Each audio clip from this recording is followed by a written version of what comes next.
तो student cell का अगला लेक्चर हम लोग शुरू करेंगे लेक्चर 10। पिछले क्लास में हम लोग डिस्कस किए हैं सेल मेम्ब्रेन के बारे में। सेल मेम्ब्रेन में हम लोगों ने देखा कि यह किससे बना हुआ है, लिपिड एंड प्रोटीन से बना होता है। यह आउटर बाउंड्री होता है सभी सेल का, चाहे वो प्रोकैरियोटिक सेल हो, यूकैरियोटिक सेल हो, प्लांट सेल हो, एनिमल सेल हो, सभी सेल में सेल मेम्ब्रेन पाया जाएगा। प्लस ये बना होगा लिपिड एंड प्रोटीन से। दूसरी बात, ये सेलेक्टिवली परमिएबल मेम्ब्रेन है, उसमें कुछ मटेरियल जा सकता है, कुछ मटेरियल आ सकता है। इसके अलावा हम लोगों ने डिस्कस किया कि सेल में मटेरियल का जो एक्सचेंज होता है सेल के बाहर से अंदर या अंदर से बाहर, यह मुख्य रूप से दो प्रोसेस से होता है, जिसको हम लोग कहते हैं क्या, डिफ्यूजन एंड ऑस्मोसिस। अब हम लोग यहाँ देखें कि सेल जब लिक्विड फॉर्म में किसी मटेरियल को बाहर से अंदर लेता है तो उसको कहते हैं सेल ड्रिंकिंग, सेल पी रहा है। जब लिक्विड फॉर्म में मटेरियल लेता है उसको कहेंगे सेल ड्रिंकिंग। और जब सॉलिड फॉर्म में मटेरियल लेता है, मॉलिक्यूलर फॉर्म में मटेरियल को लेता है, तो उसको हम लोग कहते हैं cell eating. Cell drinking and cell eating. एक को कहते हैं पाइनोसाइटोसिस, पाइनोसाइटोसिस नाम ही है पीनो, PINO, पीनो, पीने वाला काम। अब पीते क्या है हम लोग, liquid.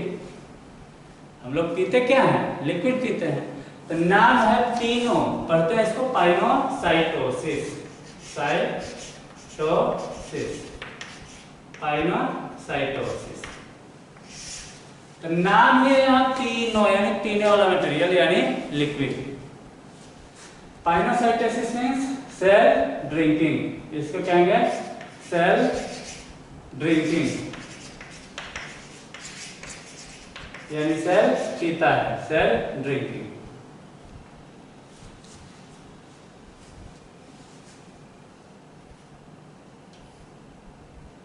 If liquid material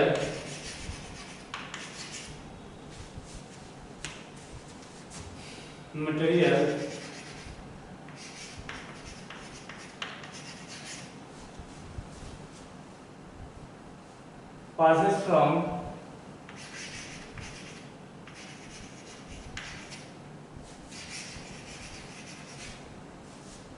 outside environment, outside to inside the cell, then it is called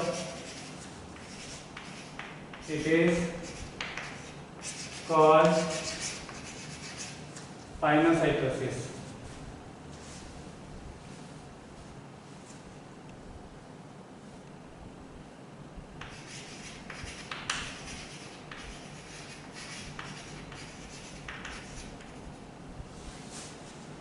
दूसरा फाइब्रोसाइटोसिस।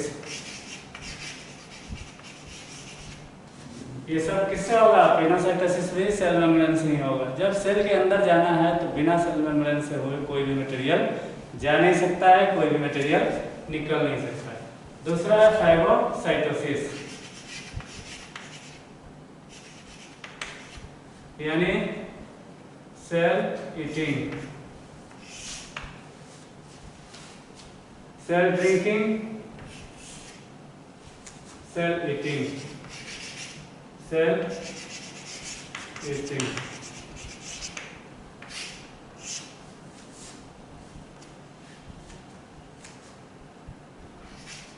If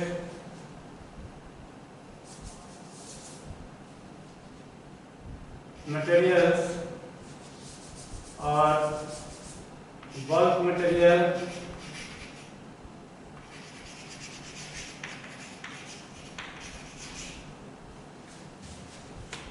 passes from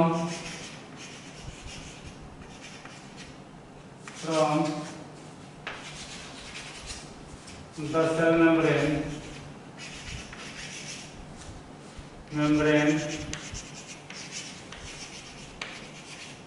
then it is called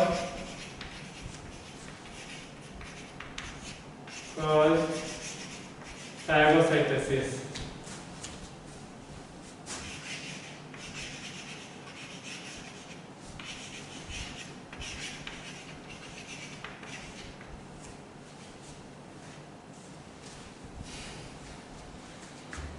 cell membrane बनाने की जो प्रक्रिया होता है उसके लिए हम लोग डिफिनेशन लेते हैं। सेल मेम्ब्रेन, आखिर सेल मेम्ब्रेन है सेल, तो कहीं ना कहीं बनता होगा। छोटा सेल बना, फिर छोटा सेल से बड़ा सेल हुआ, तो सेल मेम्ब्रेन का साइज बड़ा कैसे होगा? लंबर के सिर्फ बड़ा नहीं हो, कुछ मटेरियल उसमें ऐड हो। तो सेल मेम्ब्रेन बनाने का जो प्रक्रिया होता है it is called membrane biogenesis. Membrane biogenesis, the process of formation of cell membrane is called membrane biogenesis.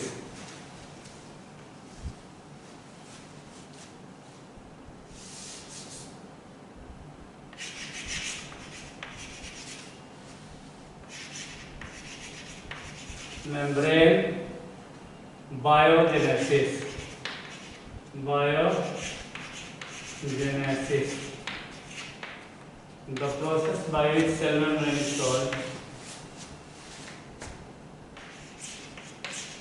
the process by which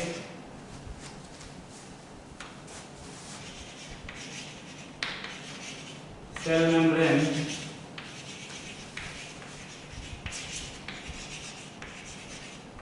is formed is called membrane biogenesis.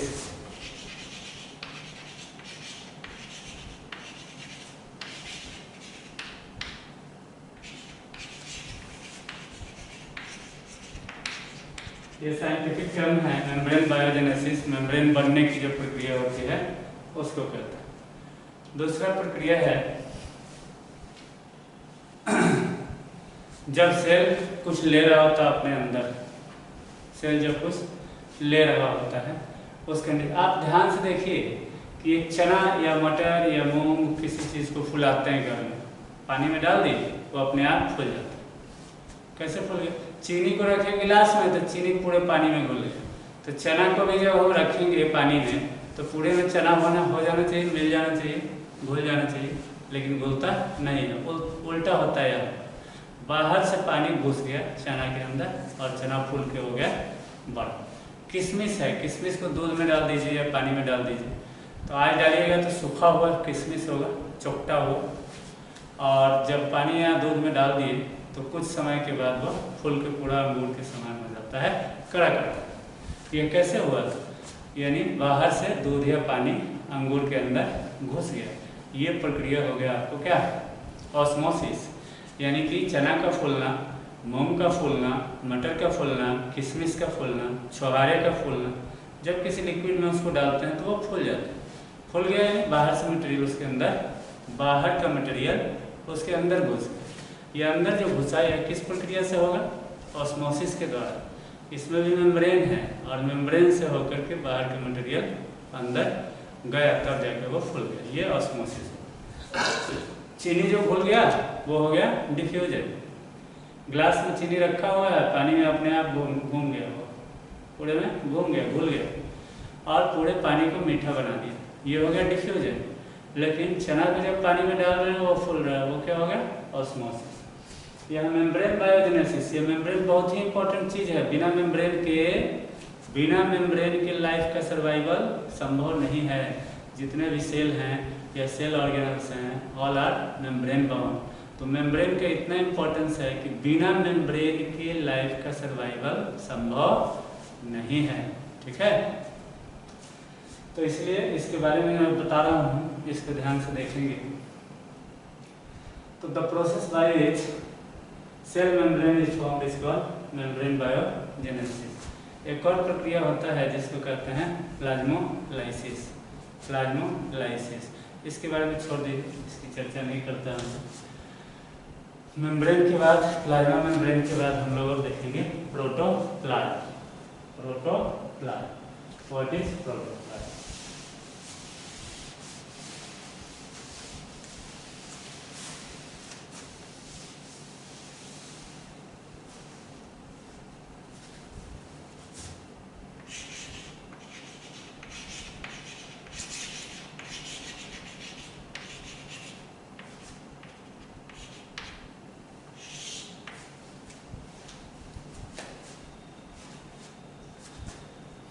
the whole material present inside the whole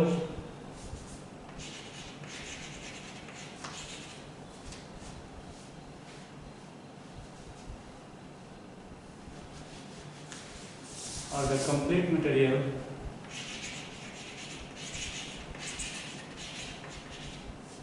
all the material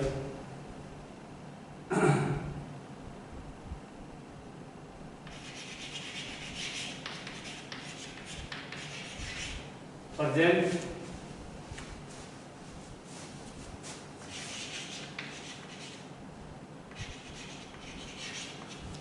within the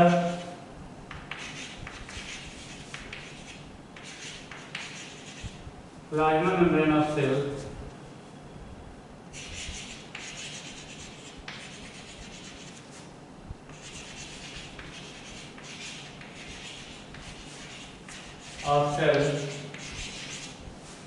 is called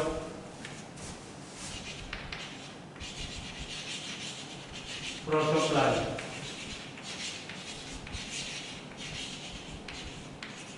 protoplasm को हम लोग दो group में बांटते हैं। Protoplasm को दो group में बांटते हैं। यहाँ पर हम लोग लेंगे पहले न्यूक्लियस फिर साइटोप्लाज्म। न्यूक्लियस के बारे में पहले पढ़ेंगे, साइटोप्लाज्म के बारे में बाद में पढ़ेंगे। तो the complete material present with in the plasma membrane is called protoplasm. It was discovered by पुरकिंजे। It was discovered by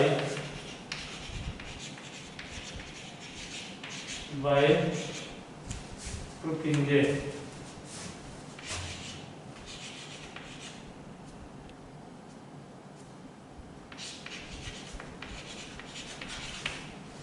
पुरकिंजे एक साइंटिस्ट था पुरकिंजे, उन्होंने इसको बनाया, सबसे पहले खोजा था, सबसे पहले देखा था।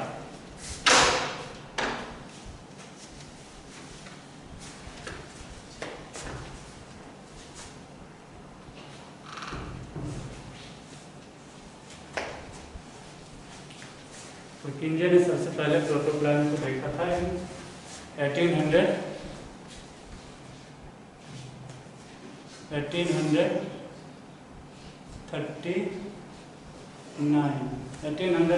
में पुरकिंजे साहब ने प्रोटोप्लाज्म का खोज किया था। प्रोटोप्लाज्म को बेसिकली दो पार्ट में हम लोग डिवाइड करते हैं। The first one is nucleus and the cytoplasm. एक पार्ट हो गया न्यूक्लियस, दूसरा पार्ट हो गया cytoplasm. Nucleus is also called brain of the cell. जैसे किसी आदमी का दिमाग होता है, ब्रेन होता है, जो पूरे बॉडी एक्टिविटी को कंट्रोल करता है, in the same manner the nucleus inside the cell control the all function of whole cell. पूरे सेल के सभी फंक्शन को कौन कंट्रोल करता है? न्यूक्लियस कंट्रोल करता है। That's why it is also known as brain of the cell, nucleus.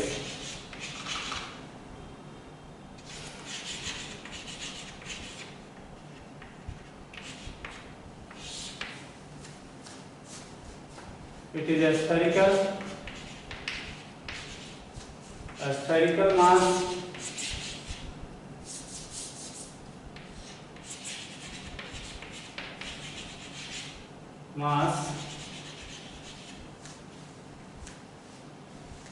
present inside the cell.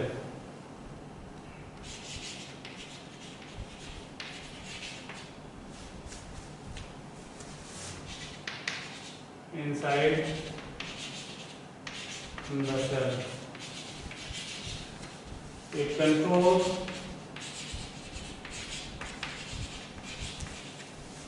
all the functions of the cell.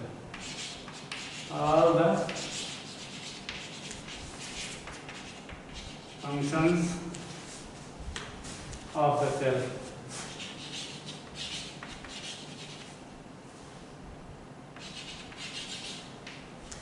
It was discovered by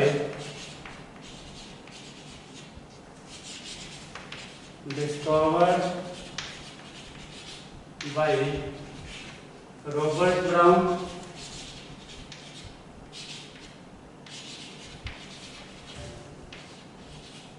1831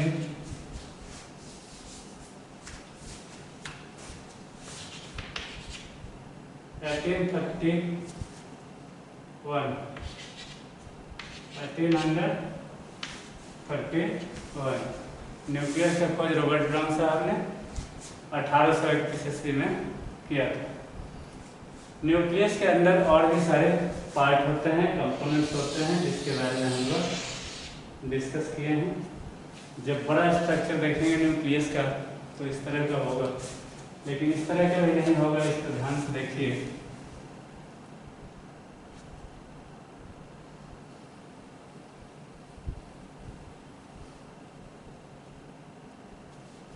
इसमें pores होते हैं, holes होते हैं, breakage होते हैं कहीं कहीं।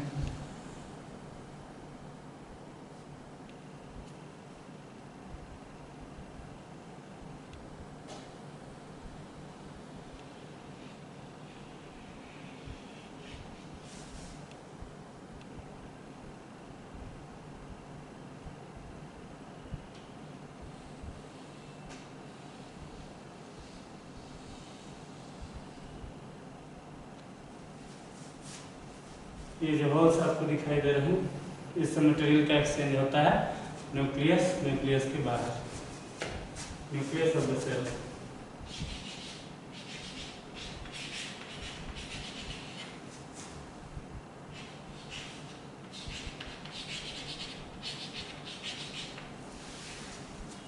इसमें एक बल्क मास होगा, ये मेम्ब्रेन बाउंड नहीं होता है, लेकिन ये ज़्यादा डेंस होता है बाकी के न्यूक्लियर मटेरियल के कंपैरिजन में, और इसको हम लोग कहते हैं न्यूक्लियोलस। ये एक पार्ट है न्यूक्लियस के अंदर, न्यूक्लियस के अंदर का न्यूक्लियस की तरह ये दिख रहा है, इसको हम लोग कहते हैं न्यूक्लियोलस। आरएनए का फॉर्मेशन यहाँ पर होता है।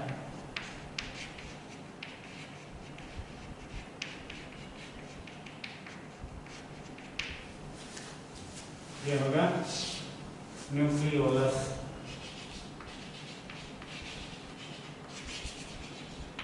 न्यूक्लियोलस जब हम लोग डिस्कस कर रहे थे, देख रहे थे, पहले धागा की तरह सीधे मिला करके बना देते थे। इस न्यूक्लियोलस के अलावा जो मटेरियल इसमें पाया जाएगा थ्रेड लाइक स्ट्रक्चर, जिसको क्रोमेटिन फाइबर या क्रोमेटिन नेटवर्क कहते हैं।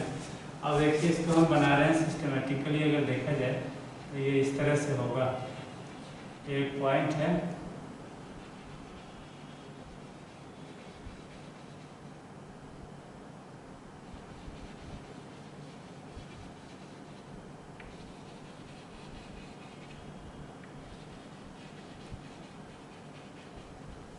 एक थ्रेड है जो कॉइल्ड है, स्प्रिंग की तरह के स्ट्रक्चर का बन गया, इसको कहते हैं क्रोमोसोम। ये क्या होगा? क्रोमोसोम।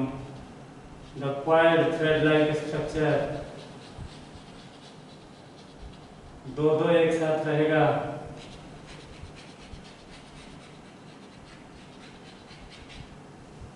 इसी को कहेंगे क्रोमोसोम। इसकी संख्या अलग अलग होती है। ह्यूमन बॉडी में क्रोमोसोम की संख्या 46 होता है, 46। अलग अलग ऑर्गेनिज्म में क्रोमोसोम की संख्या अलग अलग होता है। और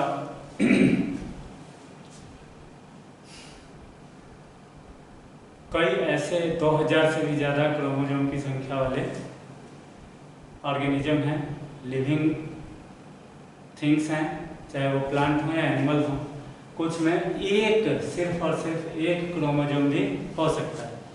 आदमी में क्रोमोसोम की संख्या, इस तरह की क्रोमोसोम की संख्या 46 होती है। ये कहलाएगा क्रोमोसोम।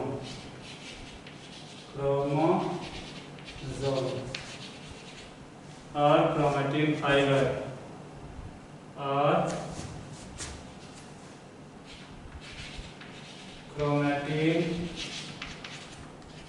फाइबर और क्रोमेटिन नेटवर्क।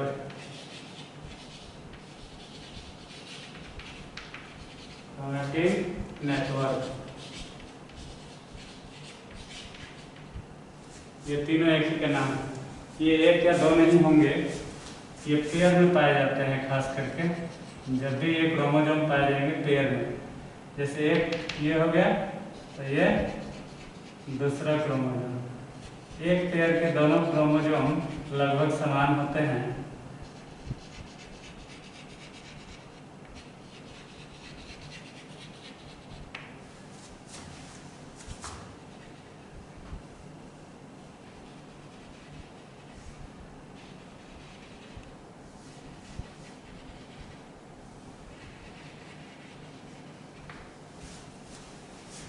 जैसा है तो हमने क्या देखा, सबसे पहले ये न्यूक्लियस हो गया। न्यूक्लियस का जो मेम्ब्रेन होता है, जगह जगह पोर्स होता है, पोरस होते हैं ये मेम्ब्रेन। इसके बीच का जो स्फेरिकल पार्ट है इसको क्या कहते हैं, न्यूक्लियोलस कहते हैं। इसके अलावा यह जो स्ट्रक्चर जो धागे की तरह का पहले दिखाया जा रहा था, अब इसको हम इलेक्ट्रॉन माइक्रोस्कोपिक व्यू दे दिए। इलेक्ट्रॉन माइक्रोस्कोपिक व्यू यानी बहुत बड़ा करके इसको दिखाया जा रहा है, तो इस तरह का दिखेगा क्रोमोसोम। अब ये किसी किसी कंडीशन में ये सीधा भी रह सकता है, ये रहेगा ऐसा ही। अगर आप ये देखिए इस प्रकार ये रहेगा ऐसे ही, एक इधर लंबा हो जाएगा, एक इधर लंबा हो जाएगा। अब इतना लंबा बनाने के लिए सेल के साइज को काफ़ी बड़ा दिखाना पड़ेगा, इसलिए वहाँ पर कॉइल करके, जो वास्तव में होता है इस तरह से कॉइल ही रहता है। कॉइल रहता है कुछ समय तक, फिर ये फूल भी जाता है, अलग अलग सिचुएशन में अलग अलग रहता है। ये आपका हो गया क्रोमोसोम, ये है क्रोमोसोम। इस क्रोमोसोम के कई पार्ट हैं, इसको कहते हैं क्रोमैटिड्स। ये क्रोमैटिड्स हो गया, ये भी क्रोमैटिड्स, यानी दो क्रोमैटिड्स मिला करके, एक क्रोमैटिड्स दूसरा क्रोमैटिड्स, दोनों मिल गया इस पॉइंट पर। इस पॉइंट को क्या कहते हैं, सेंट्रोमियर। इस पॉइंट को कहते हैं सेंट्रोमियर। तो दो क्रोमैटिड्स सेंट्रोमियर पर जुड़ जाते हैं और जुड़ने के बाद ये एक सिंगल क्रोमोसोम बनाते हैं, यानी एक क्रोमोसोम में दो क्रोमैटिड्स, एक क्रोमोसोम में दो क्रोमैटिड्स होंगे और एक पॉइंट ऑफ अटैचमेंट होगा जिसको हम लोग क्या कहते हैं, सेंट्रोमियर। दो क्रोमैटिड्स एंड वन सेंट्रोमियर, ठीक है। इतना करके और अभी मैं क्लास को छोड़ूंगा। इसके अलावा इसमें कौन मटेरियल होगा, चार चीज हम लोग न्यूक्लियस के अंदर देखे थे। पहला न्यूक्लियर मेम्ब्रेन हो गया, दूसरा न्यूक्लियोलस हो गया, तीसरा क्रोमोसोम में क्रोमैटिन फाइबर हो गया, चौथा क्या हो गया, न्यूक्लियोप्लास्ट। न्यूक्लियस के अंदर जो लिक्विड मटेरियल होते हैं, ये क्रोमोसोम की संख्या अलग अलग होगी। यहाँ दो ही पेयर दिखाया जा रहा है, दो पेयर क्रोमोसोम का दिखाया जा रहा है, लेकिन दो ही पेयर नहीं होगा।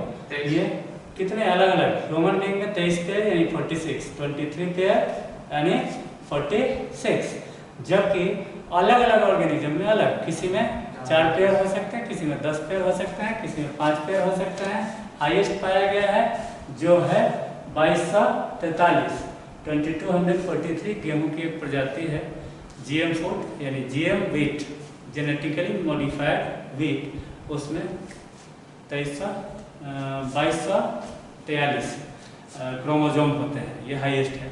लेकिन हो सकता है कुछ और ऑर्गेनिज्म हो जिसमें इससे भी ज़्यादा हो सकता है, या कुछ और ऑर्गेनिज्म है जिसमें बहुत कम, किसी किसी ऑर्गेनिज्म में एक ही होते हैं, और कुछ वायरसेज होते हैं जिसमें एक भी नहीं होता, एक भी क्रोमोसोम नहीं होता। तो viruses are the connecting link between living and non living, इसलिए उनको लिविंग में मिल लेते ही नहीं है, उनमें हो भी सकता है नहीं भी हो सकता, किसी किसी वायरस में होगा किसी किसी में नहीं। तो इतना बताने के बाद बाकी चीज़ हम लोग अगली क्लास में करेंगे। जो लिक्विड मटेरियल इसमें भरा होगा उसका नाम बताएंगे, आपको पता होगा, पहले भी दिखाया गया है। ये है न्यूक्लियोप्लास्ट, न्यूक्लियोप्लास्ट,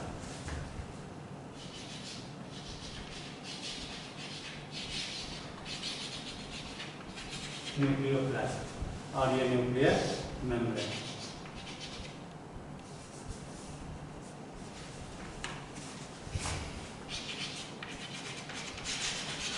न्यूक्लियर मेम्ब्रेन।